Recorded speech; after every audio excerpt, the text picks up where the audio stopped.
ಇಷ್ಟು ದಿನ spot number 13 ಎಲ್ಲರ ಕೇಂದ್ರ ಬಿಂದುವಾಗಿತ್ತು. ಆ ನಂತರ ಕಲ್ಲೇರಿಯು ಪ್ರಾಮುಖ್ಯತೆ ಪಡೆದುಕೊಂಡಿತು. ಆದ್ರೆ ಈಗ ಬಾಹುಬಲಿ ಬೆಟ್ಟದತ್ತ ಎಲ್ಲರ ಚಿತ್ತ ನೆಟ್ಟಿದೆ. ಬಾಹುಬಲಿ ಬೆಟ್ಟದ ಸ್ಥಳಗಳನ್ನ ತುಂಬಾ ಸೀರಿಯಸ್ ಆಗಿ ತೆಗೆದುಕೊಂಡಿರೋ ಎಸ್ಐಟಿ ಅದೇ ಸ್ಥಳದಲ್ಲಿ ಶೋಧ ನಡೆಸಲು ತೀರ್ಮಾನಿಸಿದೆಯಂತೆ. ಹೌದು, ಧರ್ಮಸ್ಥಳದಲ್ಲಿ ದೂರುದಾರ ಹೇಳಿದಂತೆ ಶವಗಳು ಸಿಕ್ತಿಲ್ಲ. ಆದ್ರೆ ಕುತೂಹಲ ಮಾತ್ರ ಕಡಿಮೆ ಆಗ್ತಿಲ್ಲ. ಅನಾಮಿಕ ಒಂದೊಂದು ದಿನ ಒಂದೊಂದು ಕತೆ ಹೇಳ್ತಾ ಇದ್ದು, ಪ್ರತಿದಿನ ಹೊಸ ಜಾಗಗಳಿಗೆ ಕರೆದುಕೊಂಡು ಹೋಗಿ ಇಲ್ಲೂ ಹೂತಿದ್ದೇನೆ, ಅಲ್ಲೂ ಹೂತಿಟ್ಟಿದ್ದೇನೆ, ಹಾಗೂ ಆ ಮರದ ಬುಡದಲ್ಲಿರೋ ಆ ಪೊದೆಗಳ ಕೆಳಗೆ ಅಂತ ಹೊಸ ಹೊಸ ಜಾಗಗಳನ್ನ ತೋರಿಸುವುದರ ಮೂಲಕ ಕುತೂಹಲವನ್ನ ಜೀವಂತವಾಗಿ ಇಟ್ಟಿದ್ದಾನೆ. ಎಸ್, 11ನೇ ದಿನ ಇದ್ದಕ್ಕಿದ್ದಂತೆ ಎಸ್ಐಟಿ ತಂಡವನ್ನ ಬಾಹುಬಲಿ ಬೆಟ್ಟಕ್ಕೆ ಕರೆದುಕೊಂಡು ಬಂದ ಅನಾಮಿಕ ಬೆಟ್ಟದ ಕೆಳಗೆ 2 ಹೊಸ ಸ್ಥಳಗಳನ್ನ ತೋರಿಸಿದ್ದಾನೆ. ಅನಾಮಿಕ ಆ ಸ್ಥಳಗಳ ಬಗ್ಗೆ ಅದೇನ್ ಹೇಳಿದ್ನೋ ಏನೋ, ಎಸ್ಐಟಿ ತುಂಬಾ ಸೀರಿಯಸ್ ಆಗಿ ಆ ಸ್ಥಳವನ್ನ ಶೋಧಿಸಿದೆ. ಪ್ರತಿದಿನ ಎಸ್ಐಟಿ ತನ್ನ ಕಾರ್ಯಾಚರಣೆಯನ್ನ 2 ರಿಂದ 3 ಗಂಟೆಗಳಿಗೆ ನಿಲ್ಲಿಸಿ ಬಿಡ್ತಿತ್ತು. ಆದ್ರೆ 4 ಗಂಟೆ ಅಥವಾ 5 ಗಂಟೆಗೆ ಕಾರ್ಯಾಚರಣೆಯನ್ನ ಕೊನೆ ಮಾಡ್ತಿತ್ತು. ಆದ್ರೆ ಬಾಹುಬಲಿ ಬೆಟ್ಟದಲ್ಲಿ ಮಾತ್ರ ಬರೋಬ್ಬರಿ ರಾತ್ರಿ 7:30ವರೆಗೂ ಕಾರ್ಯಾಚರಣೆಯನ್ನ ಮಾಡಿದ್ದಾರೆ. 2 ಸ್ಥಳಗಳಲ್ಲಿ 10 ಅಡಿಗಳಷ್ಟು ತೋಡಿದ್ದಾರಂತೆ. ಇನ್ನು ಬಾಹುಬಲಿ ಬೆಟ್ಟ ಧರ್ಮಸ್ಥಳದಲ್ಲೇ ಇರೋ ಪ್ರದೇಶ, ತುಂಬಾ ಮುಖ್ಯವಾದ ಪ್ರದೇಶ ಅಂತ ಈ ಸ್ಥಳದಲ್ಲಿ ಶವಗಳನ್ನ ಹೂತಿದ್ದಾನೆ ಅಂತ ಹೇಳಿರುವುದು ಎಲ್ಲರಿಗೂ ಆಶ್ಚರ್ಯ ಮೂಡಿಸಿದೆ. ಅಲ್ಲದೆ ಈ ಸ್ಥಳದ ಬಗ್ಗೆ, ಶವಗಳನ್ನ ಹೂತಿದ್ದೋ ರಹಸ್ಯದ ಬಗ್ಗೆ ಅನಾಮಿಕ ತುಂಬಾ ವಿಷಯಗಳನ್ನ ಎಸ್ಐಟಿ ಜೊತೆ ಹಂಚಿಕೊಂಡಿದ್ದಾನೆ. ಹಾಗಾಗಿ ಎಸ್ಐಟಿ ಬಾಹುಬಲಿ ಬೆಟ್ಟವನ್ನ ಸೀರಿಯಸ್ ಆಗಿ ತೆಗೆದುಕೊಂಡು ಕಾರ್ಯಾಚರಣೆಯನ್ನ ಮಾಡ್ತಾ ಇದೆ. ಇನ್ನು ಬಾಹುಬಲಿಯ ಅದೇ ಜಾಗದಲ್ಲಿ ಶೋಧ ನಡೆಸಲು ತೀರ್ಮಾನಿಸಿದೆಯಂತೆ. ಬಾಹುಬಲಿ ಬೆಟ್ಟದಲ್ಲಿ ಶನಿವಾರ ರಾತ್ರಿ 7:30ವರೆಗೂ ಕಾರ್ಯಾಚರಣೆ ಮಾಡಿದ್ರೂ ಅವಶೇಷಗಳು ಪತ್ತೆಯಾಗಿಲ್ಲ. ಇಟಾಚಿಯಿಂದ ಸುಮಾರು 10 ಅಡಿಗಳವರೆಗೂ ಮಣ್ಣು ತೆಗೆದು ನೋಡಿದ್ರೂ ಕೂಡ ಏನು ಸಿಕ್ಕಿಲ್ವಂತೆ. ಆದ್ರೂ ಅಲ್ಲಿ ಮತ್ತೆ ಕಾರ್ಯಾಚರಣೆಯನ್ನ ಅವಶೇಷ ಹುಡುಕಲು ತೀರ್ಮಾನಿಸಿರುವುದು ಈಗ ತೀವ್ರ ಕುತೂಹಲವನ್ನ ಕೆರಳಿಸಿದೆ. ಹೌದು, ಬಾಹುಬಲಿ ಬೆಟ್ಟದಲ್ಲಿ 2 ಸ್ಥಳಗಳನ್ನ ಗುರುತು ಮಾಡಿ ಶೋಧ ಮಾಡಲಾಗ್ತಿದೆ. ಸ್ಪಾಟ್ ನಂಬರ್ 16 ಮತ್ತು ಸ್ಪಾಟ್ ನಂಬರ್ 16A ಅಂತ ಮಾರ್ಕ್ ಮಾಡಿ ಗುಂಡಿ ತೋಡಲಾಗಿದೆ. 16A ಅಂತ ಯಾಕೆ ಮಾಡಿದ್ರು ಅಂದ್ರೆ 16ರಲ್ಲಿ ಏನು ಸಿಕ್ಕಿಲ್ಲ, ಬಹುಶಃ ಜಾಗ ಅದಲ್ಲದೆ ಇರಬಹುದು ಅಂತ ಅನಾಮಿಕ ಪಕ್ಕದಲ್ಲಿಯೋ ಮತ್ತೊಂದು ಸ್ಥಳವನ್ನ ತೋರಿಸಿ ಮಣ್ಣು ತೆಗೆಯಲು ಸೂಚಿಸಿದ್ದಾನೆ. ಹಾಗಾಗಿ ಆ ಸ್ಥಳದಲ್ಲಿ 16A ಅಂತ ಗುರುತು ಮಾಡಿ ಉತ್ಖನನ ಮಾಡಲಾಗಿದೆ. ಸದ್ಯ ಬಾಹುಬಲಿ ಬೆಟ್ಟದಲ್ಲಿ ಅನಾಮಿಕ ತೋರಿಸಿರುವುದು ಕೇವಲ 1 ಸ್ಥಳವನ್ನ ಮಾತ್ರ. ಆದ್ರೆ ಅದೇ ಬೆಟ್ಟದ ತುದಿಯಲ್ಲಿ ಇನ್ನು ಸಾಕಷ್ಟು ಸ್ಥಳಗಳನ್ನ ಇದೆ ಅಂತ ಅನಾಮಿಕ ಹೇಳಿದ್ದಾನಂತೆ. ಅಲ್ಲಿ ಇನ್ನು 5-6 ಸ್ಥಳಗಳನ್ನ ಗುರುತು ಮಾಡೋ ಸಾಧ್ಯತೆ ಇದ್ದು, ಬೆಟ್ಟದ ತುದಿಯಲ್ಲಿ ಹೊಸ ಸ್ಥಳಗಳನ್ನ ಗುರುತು ಮಾಡಿ ಶೋಧ ಮಾಡಬಹುದು ಅನ್ನೋದು ಹೇಳಲಾಗ್ತಿದೆ. ಬೆಟ್ಟದ ಆಸುಪಾಸು ಕಲ್ಲೇರಿ ಅರಣ್ಯ ಪ್ರದೇಶದ ಬಾಂಗ್ಲೆಗುಡ್ಡ ಅಂತ ಹಲವು ಪ್ರದೇಶಗಳಲ್ಲಿ 100 ಶವಗಳನ್ನ ಹೂತು ಹಾಕಿದ್ದಾನಂತೆ. ಅದಕ್ಕೆ ಆತ ಒಂದೊಂದು ಜಾಗದಲ್ಲಿ 10 ರಿಂದ 15 ಸ್ಥಳಗಳನ್ನ ತೋರಿಸ್ತಾ ಇದ್ದಾನೆ ಅನ್ನೋದು ಎಸ್ಐಟಿಗೆ ಬಂದಿರೋ ಅನುಮಾನವೂ ಇರಬಹುದು. ಎಸ್, ನೇತ್ರಾವತಿ ನದಿ ತೀರದಲ್ಲಿ ಬರೋಬ್ಬರಿ 13 ಸ್ಥಳಗಳನ್ನ ಗುರುತು ಮಾಡಿದ್ದ ಮಾಸ್ಕ್ ಮ್ಯಾನ್ ಇನ್ನು ಕಳೆದ ಶುಕ್ರವಾರ ಕಲ್ಲೇರಿ ಅರಣ್ಯ ಪ್ರದೇಶಕ್ಕೆ ಕರೆದುಕೊಂಡು ಹೋಗಿ ಅಲ್ಲೂ 3-4 ಪ್ರದೇಶಗಳನ್ನ ತೋರಿಸಿದ್ದ. ಆದ್ರೆ ಕಲ್ಲೇರಿ ಅರಣ್ಯ ಪ್ರದೇಶದಲ್ಲಿ ಹೂತು ಜಾಗಗಳ ತನಗೆ ಸರಿಯಾಗಿ ನೆನಪಿಲ್ಲ ಅಂತ ಹೇಳಿದ್ದರಿಂದ ಈಗ ಆ ಸ್ಥಳವನ್ನ ಬಿಟ್ಟು ಬಾಹುಬಲಿ ಬೆಟ್ಟದ ತಪ್ಪಲಿಗೆ ಕರೆದುಕೊಂಡು ಬಂದಿದ್ದಾರೆ. ಇನ್ನು ಬಾಹುಬಲಿ ಬೆಟ್ಟದ ಪರಿಸರದಲ್ಲೂ ಮಾಸ್ಕ್ ಮ್ಯಾನ್ ಸುಮಾರು ಶವಗಳನ್ನ ಹೂತಿರಬಹುದು ಎಂದು ಹೇಳಿದ್ದಾನೆ. ಅಲ್ಲದೆ ಅದೇ ಜಾಗದಲ್ಲಿ ಹೆಚ್ಚು ಹೆಣ್ಣು ಮಕ್ಕಳ ಶವಗಳನ್ನ ಹೂತಿದ್ದೇನೆ ಅಂದು ತುಂಬಾ ಕಾನ್ಫಿಡೆಂಟ್ ಆಗಿ ಎಸ್ಐಟಿ ಮುಂದೆ ಇದೇ ಮಾಸ್ಕ್ ಮ್ಯಾನ್ ಒಪ್ಪಿಕೊಂಡಿದ್ದಾನಂತೆ. ಅದಕ್ಕಾಗಿ 13ನೇ ಸ್ಥಳಕ್ಕೂ ಮೊದಲು ಕಲ್ಲೇರಿ ಅರಣ್ಯಕ್ಕೂ ಮೊದಲು ಬಾಹುಬಲಿ ಬೆಟ್ಟದಲ್ಲಿ ಶೋಧ ನಡೆಸೋಣ ಅಂತ ಎಸ್ಐಟಿ ಅಧಿಕಾರಿಗಳು ಬೆಟ್ಟದ ದಾರಿ ಹಿಡಿದಿದ್ದಾರೆ. ಅಷ್ಟೇ ಅಲ್ಲ, ಮಾಸ್ಕ್ ಮ್ಯಾನ್ ಹೇಳಿದ ಸ್ಥಳವನ್ನ ಗುರುತು ಮಾಡಿ ಆತನನ್ನ ಮತ್ತೆ ಮತ್ತೆ ವಿಚಾರಣೆ ಮಾಡ್ತಿದ್ದಾರೆ. ಮತ್ತೆ ಅದೇ ಸ್ಥಳದಲ್ಲಿ ಶೋಧ ಕಾರ್ಯ ನಡೆಸಿದ್ದಾರೆ. ಬಟ್ ದುರದೃಷ್ಟವಶ ಅಲ್ಲೂ ಕೂಡ ಏನು ಪತ್ತೆ ಆಗಿಲ್ಲ. ಹಾಗಂತ ಬಾಹುಬಲಿ ಬೆಟ್ಟದ ಕತೆ ಅಷ್ಟಕ್ಕೆ ಮುಗಿದಿಲ್ಲ. ಮತ್ತೆ ಮತ್ತೆ ಬಾಹುಬಲಿ ಬೆಟ್ಟದಲ್ಲಿ ಎಸ್ಐಟಿ ಕಾರ್ಯಾಚರಣೆ ಮಾಡಿದೆ, ಶೋಧ ಎಲ್ಲವನ್ನೂ ನಡೆಸಿದೆ. ಎಸ್ಐಟಿಗೆ ಈಗ ಅನಾಮಿಕನೇ ಸತ್ಯ ಶೋಧಕನಾಗಿದ್ದಾನೆ. ತಾನು ತೋರಿಸೋ ಜಾಗವನ್ನೆಲ್ಲ ಅಗೆಯುವುದಕ್ಕೆ ಎಸ್ಐಟಿ ಸೂಚನೆ ಕೊಟ್ಟಿದೆ. ಮಾಸ್ಕ್ ಮ್ಯಾನ್ ಹೇಳಿದಂತೆ ಕೇಳಿ ಎಲ್ಲವನ್ನ ಮಾಡ್ತಾ ಇದೆ. ಬರೀ ಅಷ್ಟೇ ಅಲ್ಲ, ಮಾಸ್ಕ್ ಮ್ಯಾನ್ ಹೇಳಿದನ್ನೆಲ್ಲ ಎಸ್ಐಟಿ ಬರೆದುಕೊಳ್ತಾ ಇದೆ. ಜೊತೆಗೆ ವಿಡಿಯೋ ರೆಕಾರ್ಡ್ ಕೂಡ ಮಾಡಿಕೊಳ್ತಾ ಇದ್ದಾರೆ. ಇಷ್ಟೆಲ್ಲ ಆಗ್ತಾ ಇದ್ರು ಅನಾಮಿಕ ಹೇಳಿದಂತೆ ಯಾವುದೇ ಕುರುಹುಗಳು ಇಲ್ಲಿವರೆಗೂ ಪತ್ತೆಯೇ ಆಗಿಲ್ಲ. ಹೌದು, ಮಾಸ್ಕ್ ಮ್ಯಾನ್ ಹಿಂದೆ ಬಿದ್ದಿರೋ ಎಸ್ಐಟಿಗೆ ಇದೊಂದು ದೊಡ್ಡ ಚಾಲೆಂಜ್ ಆಗಿದೆ. ಅದರಲ್ಲೂ ಎಲ್ಲಿ ಯಾವಾಗ ಏನೇನು ಮಾಡಿದ್ದಾನೆ ಅನ್ನುವುದನ್ನೆಲ್ಲ ಕಡತಗಳಲ್ಲಿ ದಾಖಲು ಮಾಡ್ತಿದ್ದಾರಂತೆ. ಆದ್ರೆ ಅನಾಮಿಕ ಯಾವ ಉತ್ಸಾಹವನ್ನು ಕಳೆದುಕೊಳ್ಳದೆ ಸಾಕಷ್ಟು ಕಾನ್ಫಿಡೆನ್ಸ್ ಹಾಗೂ ಜೋಶ್ನಲ್ಲೇ ಶವಗಳನ್ನ ಹೂತಿರೋ ಬಗ್ಗೆ ಹೇಳ್ತಾ ಇದ್ದಾನೆ. ಅದರಲ್ಲೂ ಪ್ರತಿದಿನ ಒಂದೊಂದು ಹೊಸ ಜಾಗಗಳನ್ನ ತೋರಿಸ್ತಾ ಇದ್ದಾನೆ, ಅಲ್ಲಿ ನಡೆದ ಘಟನೆಗಳನ್ನ ವಿವರಿಸ್ತಾ ಇದ್ದಾನೆ.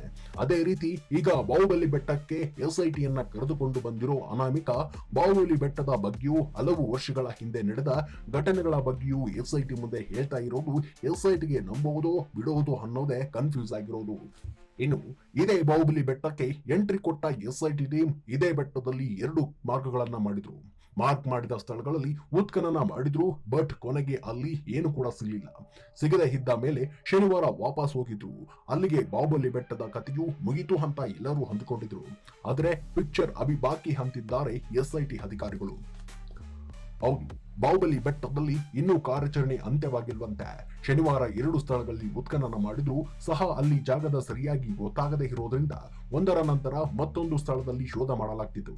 ಆದ್ರೆ ಅನಾಮಿಕ ಅದೇ ಬೆಟ್ಟದ ತುದಿಯಲ್ಲಿ ಇನ್ನೂ ಸಾಕಷ್ಟು ಶವಗಳನ್ನ ಹೂತಿರೋದಾಗಿ ಹೇಳಿದ್ದು, ಅದರ ಬಗ್ಗೆ ಸಾಕಷ್ಟು ಮಾಹಿತಿಯನ್ನ ಕೊಟ್ಟಿದ್ದಾನಂತೆ.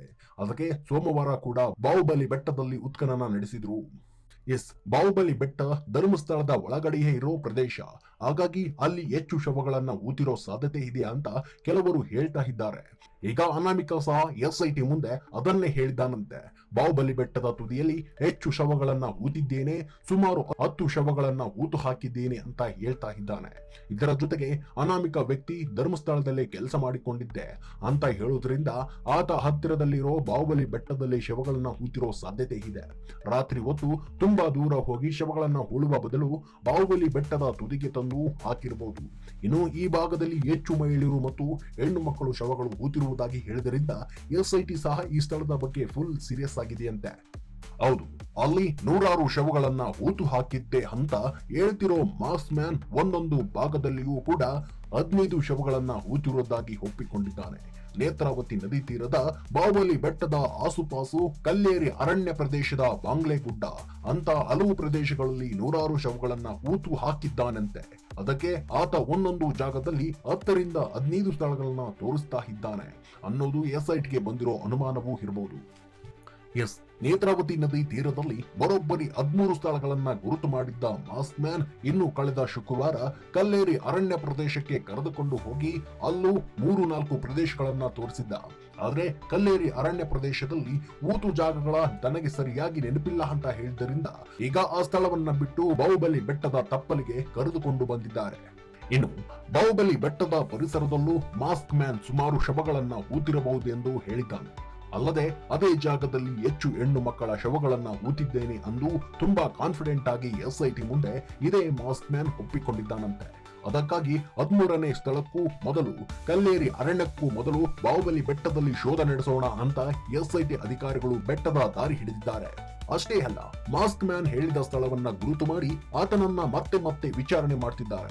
ಮತ್ತೆ ಅದೇ ಸ್ಥಳದಲ್ಲಿ ಶೋಧ ಕಾರ್ಯ ನಡೆಸಿದ್ದಾರೆ. ಬಟ್ ದುರದೃಷ್ಟವಶ ಅಲ್ಲೂ ಕೂಡ ಏನು ಪತ್ತೆ ಹಾಕಿಲ್ಲ. ಹಾಗಂತ ಬಾಹುಬಲಿ ಬೆಟ್ಟದ ಕತೆ ಅಷ್ಟಕ್ಕೆ ಮುಗುದಿಲ್ಲ. ಮತ್ತೆ ಬಾಹುಬಲಿ ಬೆಟ್ಟದಲ್ಲಿ SIT ಕಾರ್ಯಾಚರಣೆ ಮಾಡಿದೆ, ಶೋಧ ಎಲ್ಲವನ್ನೂ ನಡೆಸಿದೆ. SITಗೆ ಈಗ ಅನಾಮಿಕನೇ ಸತ್ಯ ಶೋಧಕನಾಗಿದ್ದಾನೆ. ತಾನು ತೋರಿಸೋ ಜಾಗವನ್ನೆಲ್ಲ ಅಗೆಯುವುದಕ್ಕೆ SIT ಸೂಚನೆ ಕೊಟ್ಟಿದೆ. ಮಾಸ್ಕ್ ಮ್ಯಾನ್ ಹೇಳಿದಂತೆ ಕೇಳಿ ಎಲ್ಲವನ್ನ ಮಾಡ್ತಾ ಇದೆ. ಬರೀ ಅಷ್ಟೇ ಅಲ್ಲ, ಮಾಸ್ಕ್ ಮ್ಯಾನ್ ಹೇಳಿದನ್ನೆಲ್ಲ SIT ಬರೆದುಕೊಳ್ತಾ ಇದೆ. ಜೊತೆಗೆ ವಿಡಿಯೋ ರೆಕಾರ್ಡ್ ಕೂಡ ಮಾಡಿಕೊಳ್ತಾ ಇದ್ದಾರೆ. ಇಷ್ಟೆಲ್ಲ ಆಗ್ತಾ ಇದ್ರು ಅನಾಮಿಕ ಹೇಳಿದಂತೆ ಯಾವುದೇ ಕುರುಹುಗಳು ಇಲ್ಲಿವರೆಗೂ ಪತ್ತೆಯೇ ಆಗಿಲ್ಲ. ಹೌದು, ಮಾಸ್ಕ್ ಮ್ಯಾನ್ ಹಿಂದೆ ಬಿದ್ದಿರೋ SITಗೆ ಇದೊಂದು ದೊಡ್ಡ ಚಾಲೆಂಜ್ ಆಗಿದೆ. ಅದರಲ್ಲೂ ಎಲ್ಲಿ ಯಾವಾಗ ಏನೇನು ಮಾಡಿದ್ದಾನೆ ಅನ್ನುವುದನ್ನೆಲ್ಲ ಕಡತಗಳಲ್ಲಿ ದಾಖಲು ಮಾಡ್ತಿದ್ದಾರಂತೆ. ಆದ್ರೆ ಅನಾಮಿಕ ಯಾವ ಉತ್ಸಾಹವನ್ನು ಕಳೆದುಕೊಳ್ಳದೆ ಸಾಕಷ್ಟು ಕಾನ್ಫಿಡೆನ್ಸ್ ಹಾಗೂ ಜೋಶ್ನಲ್ಲೇ ಶವಗಳನ್ನ ಹೂತಿರೋ ಬಗ್ಗೆ ಹೇಳ್ತಾ ಇದ್ದಾನೆ. ಅದರಲ್ಲೂ ಪ್ರತಿದಿನ ಒಂದೊಂದು ಹೊಸ ಜಾಗಗಳನ್ನ ತೋರಿಸ್ತಾ ಇದ್ದಾನೆ, ಅಲ್ಲಿ ನಡೆದ ಘಟನೆಗಳನ್ನ ವಿವರಿಸ್ತಾ ಇದ್ದಾನೆ. ಅದೇ ರೀತಿ ಈಗ ಬಾಹುಬಲಿ ಬೆಟ್ಟಕ್ಕೆ SITಯನ್ನ ಕರೆದುಕೊಂಡು ಬಂದಿರೋ ಅನಾಮಿಕ ಬಾಹುಬಲಿ ಬೆಟ್ಟದ ಬಗ್ಗೆಯೂ ಹಲವು ವರ್ಷಗಳ ಹಿಂದೆ ನಡೆದ ಘಟನೆಗಳ ಬಗ್ಗೆಯೂ SIT ಮುಂದೆ ಹೇಳ್ತಾ ಇರೋದು SITಗೆ ನಂಬುವುದೋ ಬಿಡುವುದೋ ಅನ್ನೋದೇ ಕನ್ಫ್ಯೂಸ್ ಆಗಿರೋದು. ಇನ್ನು ಇದೇ ಬಾಹುಬಲಿ ಬೆಟ್ಟಕ್ಕೆ ಎಂಟ್ರಿ ಕೊಟ್ಟ SIT ಟೀಮ್ ಇದೇ ಬೆಟ್ಟದಲ್ಲಿ 2 ಮಾರ್ಗಗಳನ್ನ ಮಾಡಿದ್ರು. ಮಾರ್ಕ್ ಮಾಡಿದ ಸ್ಥಳಗಳಲ್ಲಿ ಉತ್ಖನನ ಮಾಡಿದ್ರು, ಬಟ್ ಕೊನೆಗೆ ಅಲ್ಲಿ ಏನು ಕೂಡ ಸಿಗಲಿಲ್ಲ. ಸಿಗದೆ ಇದ್ದ ಮೇಲೆ ಶನಿವಾರ ವಾಪಸ್ ಹೋಗಿದ್ರು. ಅಲ್ಲಿಗೆ ಬಾಹುಬಲಿ ಬೆಟ್ಟದ ಕಥೆಯು ಮುಗಿತು ಅಂತ ಎಲ್ಲರೂ ಅಂದುಕೊಂಡಿದ್ರು. ಆದ್ರೆ ಪಿಕ್ಚರ್ ಬಾಕಿ ಅಂತಿದ್ದಾರೆ ಎಸ್ಐಟಿ ಅಧಿಕಾರಿಗಳು. ಹೌದು, ಬಾಹುಬಲಿ ಬೆಟ್ಟದಲ್ಲಿ ಇನ್ನೂ ಕಾರ್ಯಾಚರಣೆ ಅಂತ್ಯವಾಗಿರುವಂತೆ ಶನಿವಾರ 2 ಸ್ಥಳಗಳಲ್ಲಿ ಉತ್ಖನನ ಮಾಡಿದ್ರು ಸಹ ಅಲ್ಲಿ ಜಾಗದ ಸರಿಯಾಗಿ ಗೊತ್ತಾಗದೇ ಇರೋದ್ರಿಂದ ಒಂದರ ನಂತರ ಮತ್ತೊಂದು ಸ್ಥಳದಲ್ಲಿ ಶೋಧ ಮಾಡಲಾಗ್ತಿತ್ತು. ಆದ್ರೆ ಅನಾಮಿಕ ಅದೇ ಬೆಟ್ಟದ ತುದಿಯಲ್ಲಿ ಇನ್ನೂ ಸಾಕಷ್ಟು ಶವಗಳನ್ನ ಊತಿರೋದಾಗಿ ಹೇಳಿದ್ದು, ಅದರ ಬಗ್ಗೆ ಸಾಕಷ್ಟು ಮಾಹಿತಿಯನ್ನ ಕೊಟ್ಟಿದ್ದಾನಂತೆ. ಅದಕ್ಕೆ ಸೋಮವಾರ ಕೂಡ ಬಾಹುಬಲಿ ಬೆಟ್ಟದಲ್ಲಿ ಉತ್ಖನನ ನಡೆಸಿದ್ರು. ಬಾಹುಬಲಿ ಬೆಟ್ಟ ಧರ್ಮಸ್ಥಳದ ಒಳಗಡೆಯೇ ಇರೋ ಪ್ರದೇಶ, ಹಾಗಾಗಿ ಅಲ್ಲಿ ಹೆಚ್ಚು ಶವಗಳನ್ನ ಊತಿರೋ ಸಾಧ್ಯತೆ ಇದೆ ಅಂತ ಕೆಲವರು ಹೇಳ್ತಾ ಇದ್ದಾರೆ. ಈಗ ಅನಾಮಿಕ ಸಹ ಎಸ್ಐಟಿ ಮುಂದೆ ಅದನ್ನೇ ಹೇಳಿದ್ದಾನಂತೆ. ಬಾಹುಬಲಿ ಬೆಟ್ಟದ ತುದಿಯಲ್ಲಿ ಹೆಚ್ಚು ಶವಗಳನ್ನ ಊತಿದ್ದೇನೆ, ಸುಮಾರು 10 ಶವಗಳನ್ನ ಊತು ಹಾಕಿದ್ದೇನೆ ಅಂತ ಹೇಳ್ತಾ ಇದ್ದಾನೆ. ಇದರ ಜೊತೆಗೆ ಅನಾಮಿಕ ವ್ಯಕ್ತಿ ಧರ್ಮಸ್ಥಳದಲ್ಲೇ ಕೆಲಸ ಮಾಡಿಕೊಂಡಿದ್ದೆ ಅಂತ ಹೇಳುವುದರಿಂದ ಆತ ಹತ್ತಿರದಲ್ಲಿರೋ ಬಾಹುಬಲಿ ಬೆಟ್ಟದಲ್ಲಿ ಶವಗಳನ್ನ ಹೂತಿರೋ ಸಾಧ್ಯತೆ ಇದೆ. ರಾತ್ರಿ ಹೊತ್ತು ತುಂಬಾ ದೂರ ಹೋಗಿ ಶವಗಳನ್ನ ಹೂಳುವ ಬದಲು ಬಾಹುಬಲಿ ಬೆಟ್ಟದ ತುದಿಗೆ ತಂದು ಹಾಕಿರಬಹುದು. ಇನ್ನು ಈ ಭಾಗದಲ್ಲಿ ಹೆಚ್ಚು ಮಹಿಳೆಯರು ಮತ್ತು ಹೆಣ್ಣು ಮಕ್ಕಳು ಶವಗಳು ಹೂತಿರುವುದಾಗಿ ಹೇಳಿದರಿಂದ ಎಸ್ಐಟಿ ಸಹ ಈ ಸ್ಥಳದ ಬಗ್ಗೆ ಫುಲ್ ಸೀರಿಯಸ್ ಆಗಿದೆಯಂತೆ.